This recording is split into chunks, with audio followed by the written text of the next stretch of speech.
Hey guys, when it comes to your retirement, there are 5 key risks that every retiree is going to have to face throughout their retirement. A recent retirement study done by Boston College has shown that about 50% of Americans are expected to run out of money at some point in their retirement. And that's really high and pretty much downright scary. Well, the truth is retirement doesn't have to be that scary as long as you know the proper steps to take.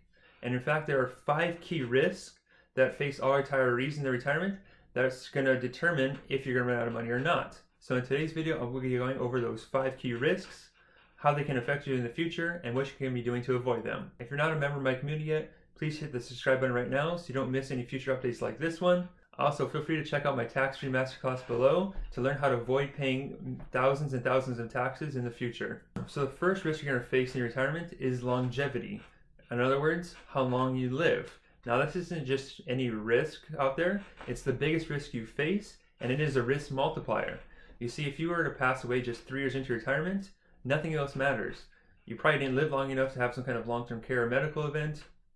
You wouldn't have to worry about withdrawing too much money from your portfolio. You don't have to worry about inflation because you didn't live long enough to face those risks.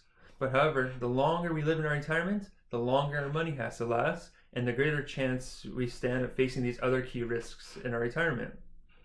So the number one thing you should get from this video, if nothing else, is you have to take longevity risk off the table. You want to completely eliminate it, so it doesn't matter how long you live, you're never going to have to face running out of retirement. And I'll tell you how to do that towards the end of this video.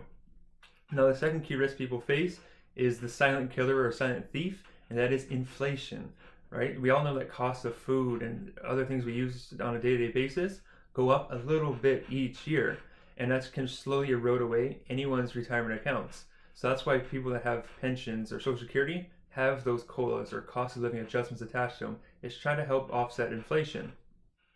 When it comes to your retirement planning, that's something else you want to make sure you're structuring your plan for, is how can I offset inflation?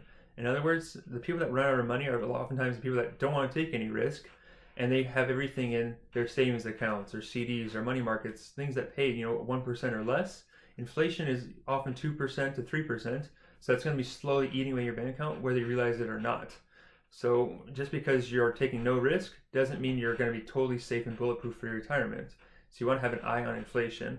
And in order to keep up with it, unfortunately, you may have to be taking on some sort of risk. The good news is if inflation does tick up, typically the markets climb with it. So they're sort of correlated in that event. The third key risk when it comes to retirement planning is your withdrawal rate risk. In other words, taking too much money. For years and years and years, and even still today, people have been taught the rule of 4%. In other words, if you take 4% out of your account each year, you'll have enough money to last throughout your retirement. That study was back in 1994, and things have changed a lot since then. With interest rates lower and market volatility being what it is today, that can no longer hold true. So now 3% is considered the safe withdrawal rate, but if you want to be bulletproof, it's 2%.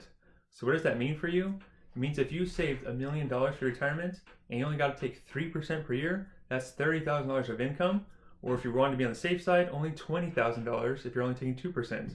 That's it. All that savings, $1 million to get you less than $2,000 a month, that's not a lot of money. So a lot of people end up taking more.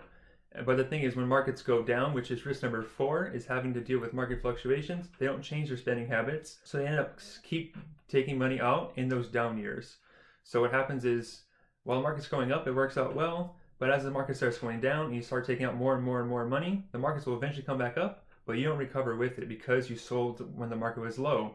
And then the market goes down and does it again. You keep taking out more and more money as it goes down and eventually comes back up again. And again, you don't come with it, and then you start getting into the danger zone of running out of money. So while withdrawal rates actually will tie into risk number 4, which is the sequence of return risk. In other words, it really doesn't matter what our average return is anymore in retirement. It's all in what order they come into.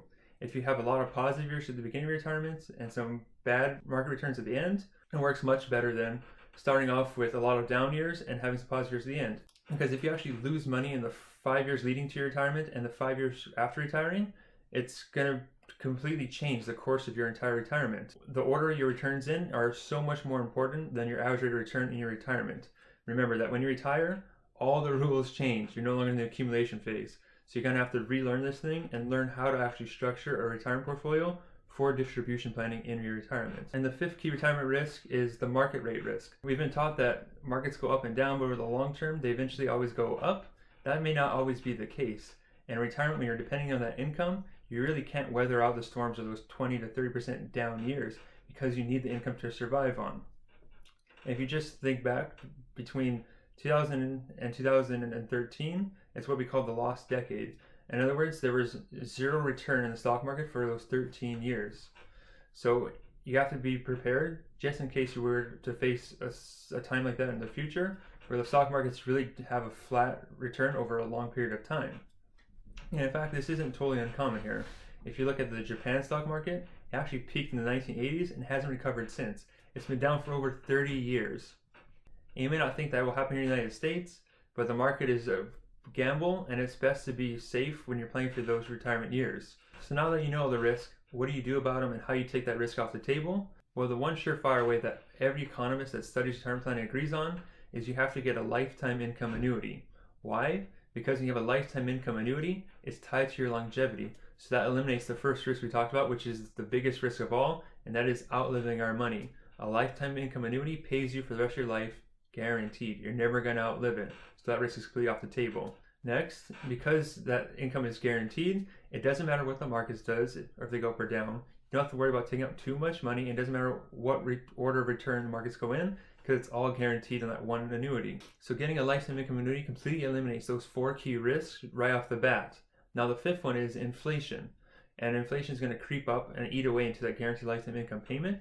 So that's always important to have some extra cash set on the side that's still invested in the market. So over the years, as inflation starts to eat away into that guaranteed lifetime income annuity, you can either take money out of the market to kind of adjust for that, or you can go ahead and take that money, buy another lifetime income annuity, and then you're going to have another set guaranteed payment for the rest of your life. And the nice thing with lifetime income annuities, you get paid more the older you are. It's the only kind out there that'll pay you based on your age. Stocks won't do that, dividend payments won't do that, your CDs won't do that at all. They all pay you the same dividend rate or the same interest rates. Lifetime income annuities, because they're based on mortality credits, which essentially is how old you are, you get a higher payment. So in other words, someone that starts collecting a lifetime income annuity at age 62 is going to get less money than someone that collected at age 70. It was basically a lot like Social Security, and why waiting longer to get your Social Security benefit pays you more is because Social Security is a form of a lifetime income annuity. Plain and simple, that's all it really is under the shell. So you can actually go ahead and buy yourself more guaranteed income just by using one of these lifetime income annuities. Let me know if you guys have any questions in the comments below. I'll see you guys next week, and remember that your future depends on what you do today.